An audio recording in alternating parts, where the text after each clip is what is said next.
Assalamualaikum warahmatullahi wabarakatuh. Kembali kita berjumpa lagi di PKN. Hari ini tanggal 27 Januari 2021 di hari Rabu. Kita masuk dengan judul Politik Luar Negeri Indonesia dalam Menjalin Hubungan Internasional.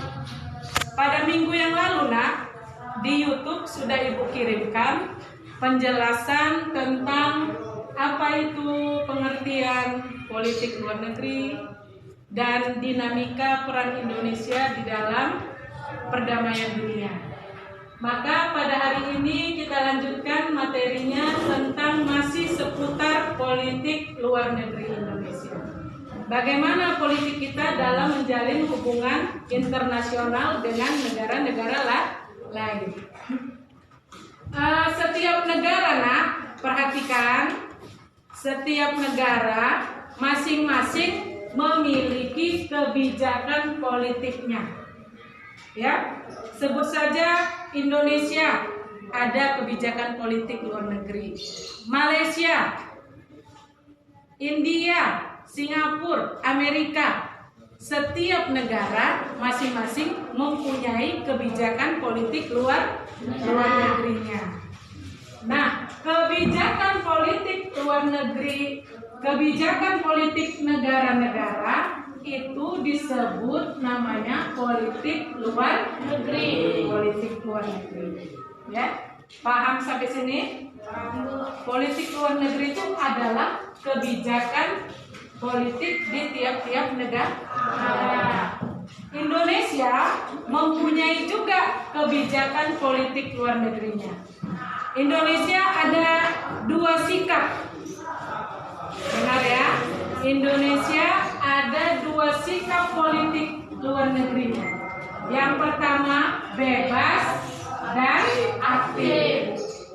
Kemudian Ibu jelaskan ya. Bebas ini apa nih? Politik luar negeri Indonesia bebas, maksudnya Indonesia bebas menjalin hubungan internasional dan bekerja sama dengan negara-negara lain. Paham? Sedangkan aktif maksudnya adalah Indonesia turut serta berperan aktif di dalam perdamaian dunia. Paham? Jadi kita ada bebas dan aktif. Ini terjadi ketika itu pada masa Perang Dunia Kedua. Ini maka muncullah ide politik bebas dan aktif. Pada masa itu Perang Dingin ada dua blok terkenal pada masa itu. Sebut saja blok Barat dan blok Timur. Ya, masing-masing blok Barat dan blok Timur ini saling menyebarkan pengaruhnya kepada negara-negara di dunia. Ya, blok Barat mereka menyebarkan pengaruh, sebut saja pengaruh kebebasannya, ya, pengaruh paham kebebasan. Dan yang blok Timur paham komunis, ya paham komunis. Sedangkan blok Barat paham kebebasan. Jadi masing-masing dua blok ini saling menyebarkan pengaruh. Nah, kala itu Indonesia masih dalam keadaan negara baru, ya kan? Kita berada di pihak yang mana? Nah, karena masing-masing negara pada saat itu ada yang memilih pihak Barat dengan paham kebebasannya, ada yang memilih negara-negara Timur dengan paham komunis. Akhirnya dibuatlah kesepakatan para pendiri negara. Waktu itu Insinyur Soekarno presidennya dengan kawan-kawan, Dr. Andes Muhammad Hatta dan lain-lain, mereka memikirkan bagaimana sikap politik negara kita, ya. Apakah kita memihak kepada Barat dengan paham kebebasannya, ataukah Indonesia berpihak komunis? Tentu tidak, ya kan? Komunis ini anti Tuhan. Sementara kita Pancasila, di situ ada yang berdasarkan ketuhanan. Kita beragama, tentu tidak memihak kepada komunis. Dan juga kita tidak kebebasan yang kebablasan. Ya kan? Jadi akhirnya dibuatlah pandangan politik kita. Dr. Andes Muhammad Hatta dan Soekarno akhirnya setelah sepakat merapatkan, memusyawarakan, akhirnya diambillah sikap politik luar negeri Indonesia bebas dan aktif.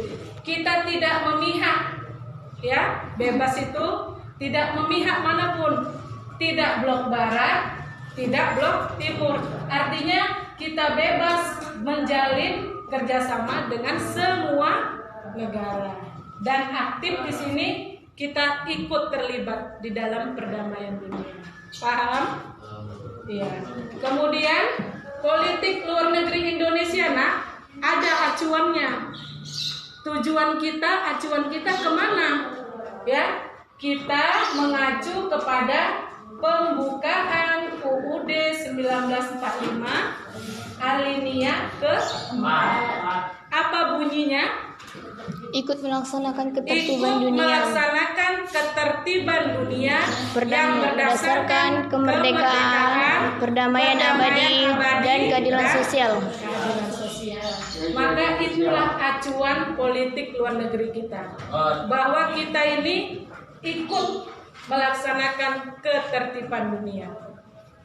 Apa wujudnya kita sudah melaksanakan ketertiban dunia, Bu? Banyak wujudnya. Indonesia banyak berperan di ASEAN. Ini adalah organisasi negara-negara sekawasan Asia Tenggara. Ya. Jadi kita banyak berperan aktif. Kita juga terlibat di PBB. Ya kan? Oke. Banyak. Salah satunya adalah kita ikut mengirimkan tentara-tentara khusus kita yang sudah dilatih untuk mampu di dalam peperangan untuk menertibkan pertikaian antara dua negara yang sedang bertikai. Indonesia sering dan pernah mengirimkan tentara khusus PBB untuk PBB. Jadi kita ada ikut aktif dalam ketertiban dunia, sehingga negara-negara akan aman, damai, tanpa ada kekerasan, penindasan, bahkan penjajahan. Kenapa kita ikut ingin berperan aktif dalam mendamaikan dunia? Ada tinjauan sejarah kita yang lalu. Apa itu, Kita ini pernah dijajah Belanda. Lebih kurang 350 tahun dengan VOC dan menjajahnya. Lebih kurang 350 tahun. Kemudian masuk Jepang menduduki Indonesia kurang lebih 3,5 tahun. Walaupun sebentar, tapi kejamnya sama dengan Belanda. Dan di awal-awal kita sebelumnya Portugis juga sempat masuk, Perancis, ya, menjajah Indonesia walaupun sebentar. Jadi kita ini sangat sudah merasakanlah banyaknya penderitaan yang dialami selama masa penjajahan. Berapa generasi yang sudah hilang, iya kan?